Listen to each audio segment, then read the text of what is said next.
This is not an easy journey. It's a long journey. It's a difficult journey. And it's very difficult not only for the individual, but for the family. Learn from the folks that have been there. And family members are a great source of learning, particularly when they've gone through what you're going through. Well, this was a serious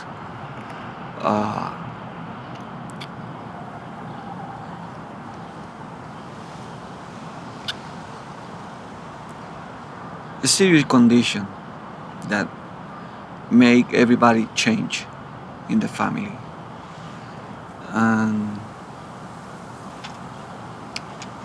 we try to help him as much as we can since the beginning. They trying to stabilize him and they induce him to coma. And then after that, he cannot recover from the coma. I was in coma for 2.5 months. We have a hope that he's gonna become well. When we asked the doctor how the recuperation is gonna be, they don't know. They say well, we don't wanna say something that we don't know. So he might walk, he might not. He was in a wheelchair and he cannot get out from the wheelchair. We had to put him in the bed, take him out of bed, take him to the bathroom.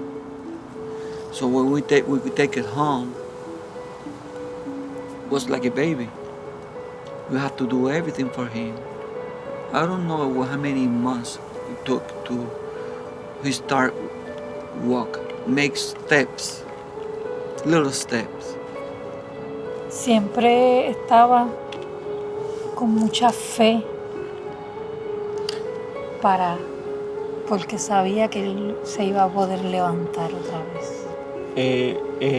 She had a lot of faith that I was going to recover or get up again and do all my stuff again.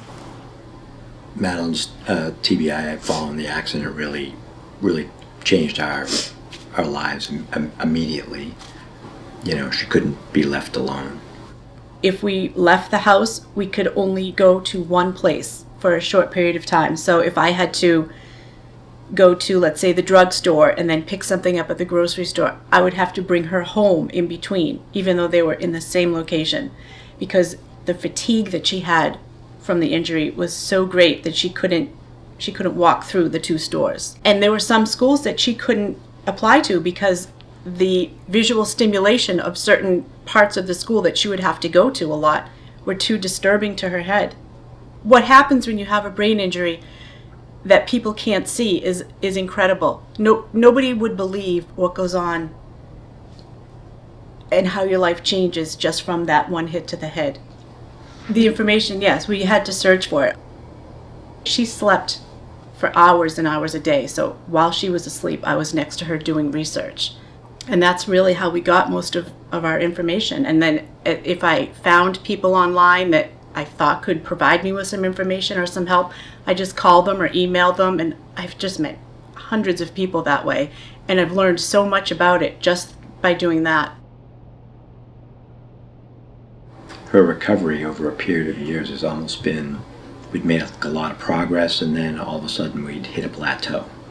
And then we'd find some other solution that'd get us beyond that plateau.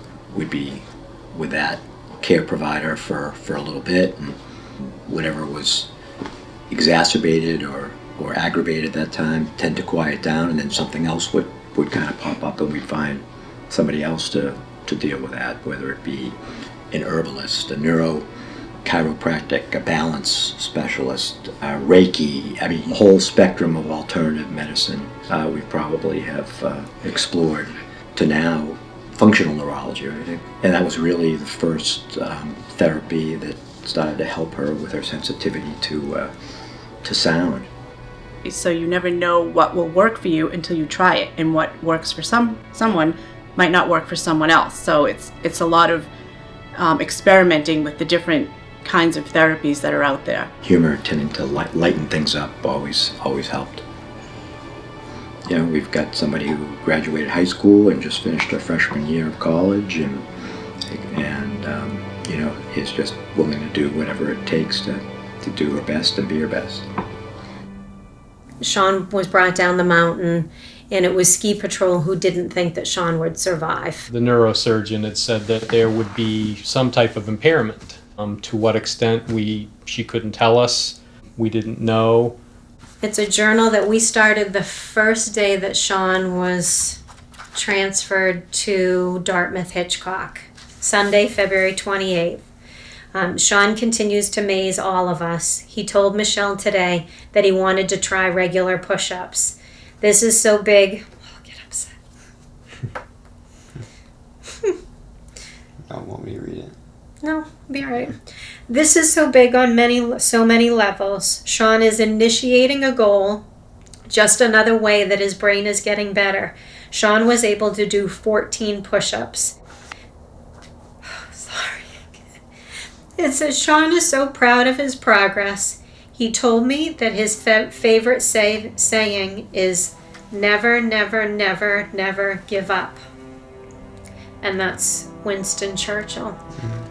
And do you remember I used to say to you, arm, because your left arm wouldn't swing? Yeah. And you didn't like when I would remind you and say, Sean, move your arm. So instead I would just say arm when Sean would be walking, to remind him to move his arm. What creates the most successful recovery are three things: the family,